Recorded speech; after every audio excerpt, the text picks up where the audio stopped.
Bueno, en el mundo hay preocupaciones diversas, pero yo creo que una de las preocupaciones es la corrupción. O para los países en vía de desarrollo es la escasa preparación de la mano de obra, digamos, ante los desafíos principales. Mm, eh, ¿Cuáles son los temas centrales y de interés de la Confederación y la agenda que se discute y probablemente se va a discutir en los próximos años dentro de lo que es la Confederación y las preocupaciones que se tienen en el mundo global? Tradicionalmente el sindicalismo se concentró mucho en los derechos de los trabajadores y trabajadoras. Ahora estos derechos dependen del modelo de desarrollo que tenemos. Por tanto, un proyecto neoliberal nunca va a ser propicio para el cumplimiento y el respeto de los derechos de los trabajadores y trabajadoras, de los derechos humanos de los trabajadores y trabajadoras. Entonces, necesariamente nosotros hemos elaborado una plataforma de desarrollo de las Américas que cubre a todo el continente, donde participaron sindicalistas de Canadá, Estados Unidos, hasta Argentina, pasando por Haití. Porque una de las cuestiones de este continente es la asimetría. Tenemos países desarrollados, países emergentes, países en vía de desarrollo y países que están muy poco desarrollados, como Haití, por ejemplo. Y hay que hacer que las luchas de los trabajadores y trabajadoras sean similares, independientemente del nivel de desarrollo de sus países. Porque el fortalecimiento del movimiento sindical, la fortaleza del movimiento sindical, no se da solamente por el número de sus miembros, de los miembros del sindicato, de la organización sindical, sino se da también por sus planteamientos y por la coherencia de esos planteamientos. Entonces, nosotros en este momento insistimos mucho en el modelo de desarrollo sustentable, con inclusión. Por supuesto, nada puede ser sustentable si no hay inclusión. Nada puede ser sustentable o sostenible, como se quiera, sin derechos de los trabajadores y trabajadoras. Nosotros tenemos un debate en la OIT parece que es muy semántico, pero no lo es, con los empresarios. Los empresarios dicen, no hay empresa sostenible. No, nosotros decimos, no hay empresa sostenible si no se respetan los derechos de los trabajadores y trabajadoras. Ellos dicen, no habrá respeto a los derechos de los trabajadores y trabajadoras sin empresas sostenibles.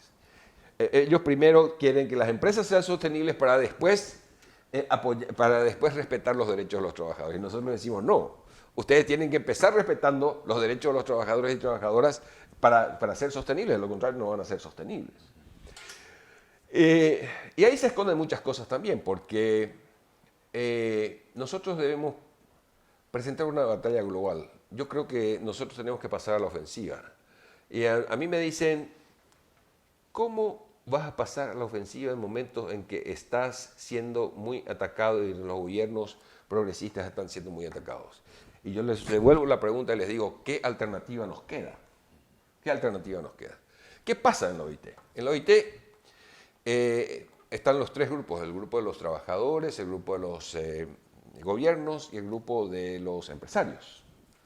El grupo de los gobiernos, ahí están los gobiernos de turno de los diferentes países, los trabajadores y trabajadoras somos sindicalistas, los que estamos ahí, representantes de los trabajadores y trabajadoras, y los gobiernos, los empresarios, no están ya aquellos empresarios que estaban acostumbrados a negociar contratos colectivos con los sindicatos, están abogados, lobistas de Londres que representan a las grandes multinacionales.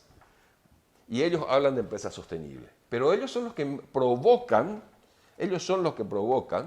precisamente en los países vienen a exigir leyes que acaban con las pequeñas y medianas empresas. Los peores enemigos de las pequeñas y medianas empresas a nivel mundial, yo creo que son las grandes multinacionales, porque crean y hacen crear condiciones que hacen que esas empresas pequeñas y medianas sean insostenibles.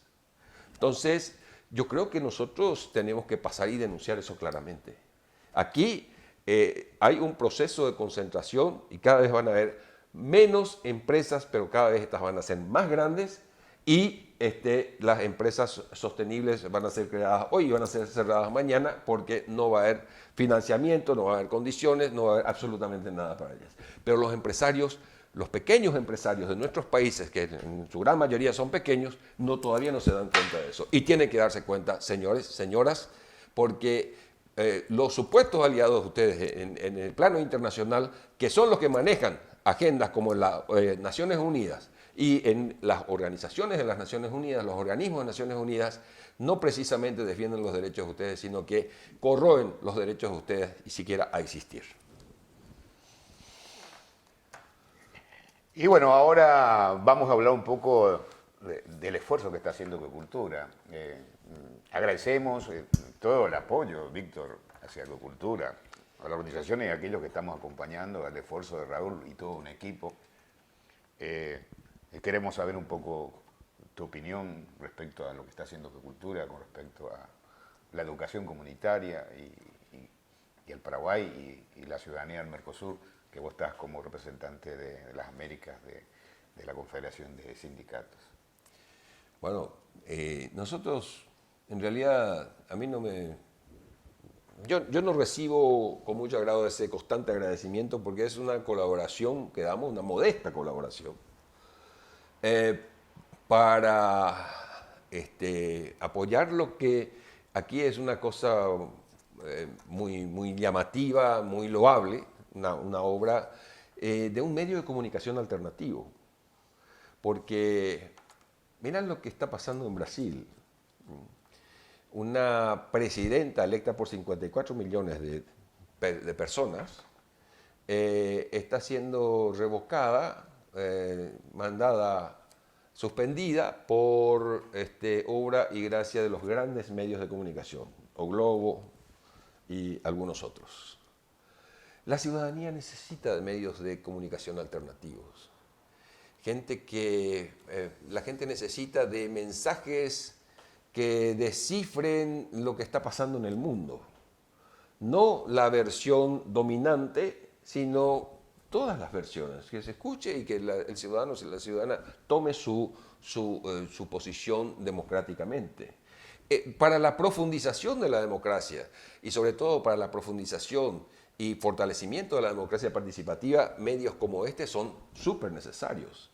Y todo esfuerzo que se haga para colaborar es súper modesto, porque frente a los grandes monstruos de la comunicación, los latifundios mediáticos, como se les llama en Brasil, estas entidades como Ecocultura son muy necesarias. Y su número debe ser todavía mayor y deben tener un mayor alcance para que llegue a más ciudadanos y ciudadanas. Así es que para nosotros es fundamental que existan medios y felicitamos la iniciativa de Ecocultura de seguir bregando y seguir creciendo y sobre todo trabajando con grupos.